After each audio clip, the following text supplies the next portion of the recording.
Last Friday, the Deputy Prime Minister, Mr McCormack, visited Trundle Central School. During a question and answer session, a Year 3 boy from a long-term farming family asked, "Is there anybody outside Trundle that really cares about us?" Children are often brutally honest and reflect the views of adults. In my community, I certainly believe this young man reflects the views of hundreds of disillusioned people in regards to the speed and targeting of the response to help people, especially children. My question is, why is this nation still so appallingly unprepared for drought? Before I turn to the panel, can you just tell us a bit more about the impact this is having on Trundle and your community? Well, my kids are living a crisis situation every day. Like I've got kids that are going out to their farms and they don't know what Dad's going to do tomorrow. They don't know whether they're going to be there next week. They don't know whether somebody's going to foreclose on their farm. I've got kids that are generational farmers that are saying to me, they're going, "Southo, it's too tough. I don't want to go on this farm anymore." Okay? And then I've got people telling me that they're doing all this stuff to help my community and my kids out. And I've got to say, mate, I haven't seen what you're telling me that's happening out there. I haven't seen the grassroots stuff to come and grab my kids and pull them up and say, "It's okay. We're going to get through this." Who's saying that to us? Is that what you want to hear from the Minister tonight? I want people in government out there on the farms patting these kids on the back, patting farmers on the back and saying, "It's okay, you are genuinely good Australians that are helping us in our economy and they're helping us in our culture." That's what I want. That's what I want from you guys. David Littleproud. Well, they aren't alone. Let me make that clear. We are standing shoulder to shoulder. And as I've said, my electorate's been in this for 8 years. And I've seen the pain and distress on those communities and those children. And we've made sure, particularly around mental health, that it's not just targeted at mum and dad, it's also to the kids. I had a principal in my own electorate tell me that one of their senior students, quite gifted, was away from school for a couple of weeks helping on the land, on their property, because they simply needed the extra set of hands. That we've got to stop, and we've got to tell them that it's okay, we're going to be there to support them. Our mechanism in going towards making a difference to those farmers and communities is, as it always is in this country, we have a safety net for those. You use your own resources and then we get to the point. And that's where it's not correct to say people are being kicked off the farm household allowance. No one will be. And even the Prime Minister's made that clear. In fact, there'll be more people go on it because we've made it easier for those to earn off-farm income to get on it, to give you a little bit of an extra helping hand. That's just one of the mechanisms. And this is the hard thing.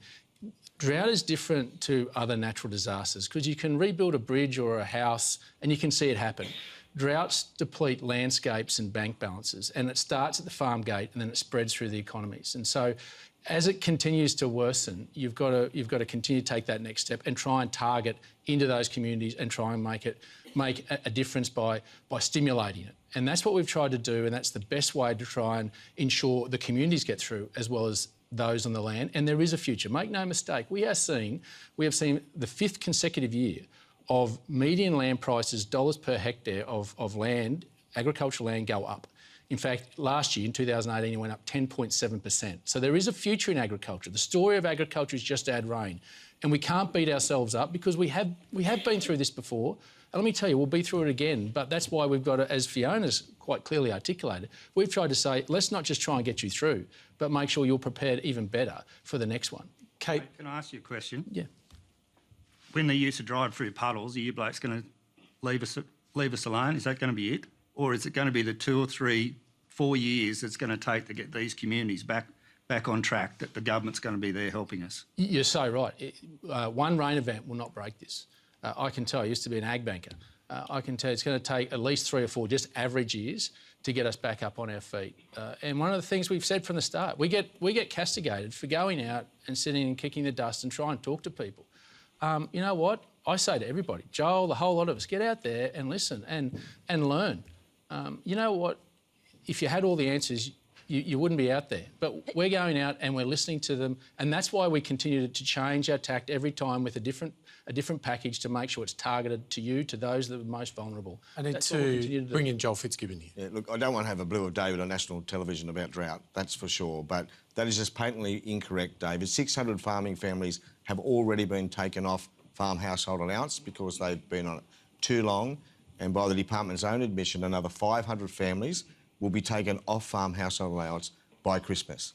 Well, and I think that's a callous act while this drought is ongoing. But can I just quickly Before we move on, we just need to let the minister... No, the number's wrong. It's actually 600 and there's another 1,100 that come off, but they will still get a supplementary payment. We're not taking the money out of their pockets. One-off. No. One-off payment. Joel, with due respect, you heard it. It's in Hansard. The Prime Minister made it clear that no one will come off these payments. We will continue to make the supplementary payments up until June next year, and in May next year, we'll have to make another decision if it hasn't rained. The Prime Minister said that in Hansard. You were sitting over heckling, but you heard it, mate. You heard it first. That is a misrepresentation, You know David. full well that the Prime Minister has been very clear on that. That is a misrepresentation, and you know it. No, it's not, Joel. And in fact, I'm prepared to make it quite clear right here tonight that this government will not be taking those off those supplementary payments. The Prime Minister's made it clear in Parliament.